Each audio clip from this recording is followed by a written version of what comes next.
अस्सलाम वालेकुम, welcome to my YouTube channel Kahanigar official. Viewers, आज मैं आपके लिए एक मॉरल स्टोरी लेके आई हूँ। तो आइए कहानी की शुरुआत करते हैं। एक था लकड़हारा जो बहुत ही गरीब था। वो सारा दिन मेहनत करके लकड़ियाँ काटता, फिर लकड़ियाँ बेचकर अपने बाल बच्चों को पालता था। लकड़हारे का एक छोटा सा मकान था जिसमें इसकी बीवी, एक बेटी और एक बेटा रहते थे। लकड़हारे का बेटा जवान हो रहा था, जिसे देखकर लकड़हारे को खुशी होती कि अब मेरा बेटा अपनी जिम्मेदारियों को समझेगा और मेरा सहारा बनेगा। दूसरी तरफ लकड़हारे की बीवी भी अपने बेटे को समझाती कि अब तुम भी कोई काम करना शुरू कर दो, यूँ इस तरह सारा वक्त घर गुजारना ठीक नहीं।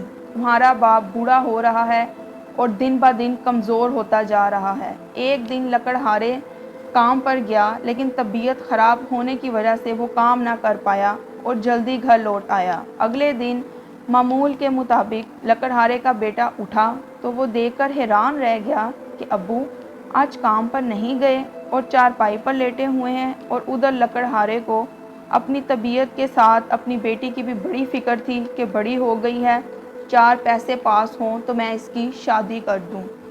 दिन ब दिन लकड़हारा बीमार होता जा रहा था। अब बुढ़ापे की वजह से लकड़हारे से काम नहीं होता था।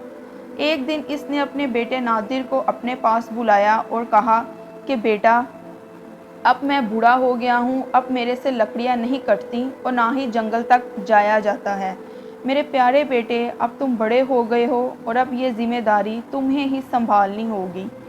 इस पर माँ ने भी कहा, तुम ही हमारे बुढ़ापे का सहारा हो और अपने बाप का काम तुम्हें करना पड़ेगा ताकि घर में गुजारा हो सके। इस पर बेटा आमादा हो गया और लकड़हारे ने अपनी कुल्हाड़ी अपने बेटे के हाथ में दी कि ये कुल्हाड़ी तुम्हारे दादा ने मुझे दी थी, अब मैं तुम्हारे हवाले करता हूँ।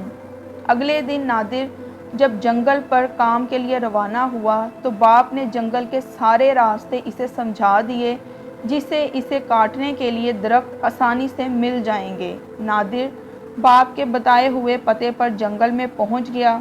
जैसे ही वो कुल्हाड़ी दरख्त पर मारने लगा तो इसने देखा कि दरख्त पर परिंदों ने अपना घोंसला बनाया हुआ है।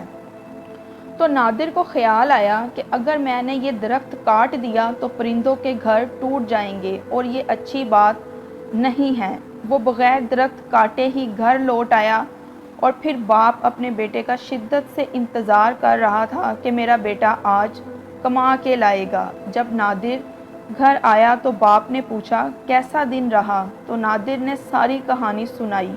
तो इस पर वालिद ने कहा कि दरख्त काटते वक़्त इन चीज़ों का ख्याल नहीं करते। फ़ौरन माँ भी बोली, आज पहला दिन है, आहिस्ता आहिस्ता समझ जाएगा। तो बाप ने कहा कि अगली दफ़ा तुमने ऊपर नहीं देखना। अगली सुबह नादिर ने फिर कुल्हाड़ी उठाई और काम पर रवाना हो गया।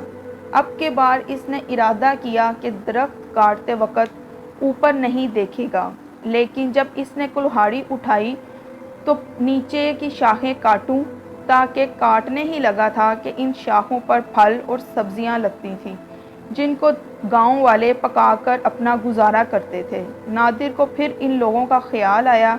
वो दोबारा दरख्त काटे बगैर घर वापस आ गया। बाप ने हाली हाथ आने की वजह पूछी तो नादिर ने सारी बात अपने वालिद को बताई, जिस पर लकड़हारे को बहुत गुस्सा आया।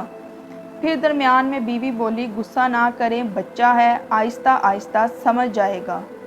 लेकिन लकड़हारे को अपने बेटे पर बहुत गुस्सा था। फिर नादिर ने इरादा किया, अब मैं ज़रूर लकड़ियाँ काटूंगा। तो इसने सोचा, क्यों ना मैं पहले पुराने दरख्त काटूं जो कि अब बूढ़े हो गए हैं। लेकिन जैसे ही वो दरख्त काटने लगा, इसको ख्याल आया कि इसके नीचे तो मुसाफिर बैठते हैं, मज़दूर आराम के लिए बैठते हैं। तो इसने फिर अपने आप को इन पुराने दरख्तों को काटने से मना कर दिया और वापस लौटने लगा।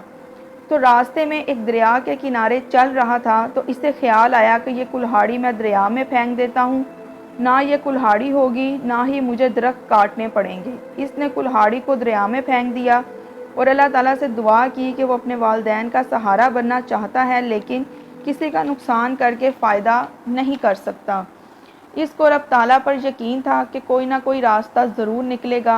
आज लकड़हारा बहुत खुश था कि सारा दिन गुजर गया نادر گھر نہیں آیا، لگتا ہے آج وہ لکڑیاں بیچ کر ضرور پیسے لائے گا۔ لیکن جب نادر خالی ہاتھ لوٹا تو لکڑہارے کو بہت غصہ آیا۔ اس نے نہ اپنی بیوی کی سنی نہ ہی بیٹی کی، بلکہ غصے میں لکڑہارے نے نادر کو گھر سے نکال دیا۔ نادر اکیلا جنگل کے راستے پہ چل پڑا۔ جیسے جیسے دن گزرتے گئے لکڑہارے کو اپنی غلطی کا احساس ہونے لگا اور وہ پچھتانے لگا کہ اس نے اپنے اکلوتے بیٹے کو گھر سے کیوں نکال دیا۔ اب لکڑہارے کی بیوی اور بیٹی بھی شدت سے نادر کو یاد کر کے رونے لگ جاتی۔ نادر بھوکا پیاسا جنگل میں بے ہوش ہو جاتا ہے۔ پاس میں ایک محل ہوتا ہے جس میں اس کے ملازم نادر کو اٹھا کر وہاں لے جاتے ہیں اور ہوش میں آنے پر نادر بادشاہ کو اپنا سارا واقعہ سناتا ہے کہ وہ یہاں کیسے آیا۔ اس کا احساس اور ایمانداری دیکھ کر وہ نادر کو بطور وزیر اپنے پاس رکھ لیتا ہے۔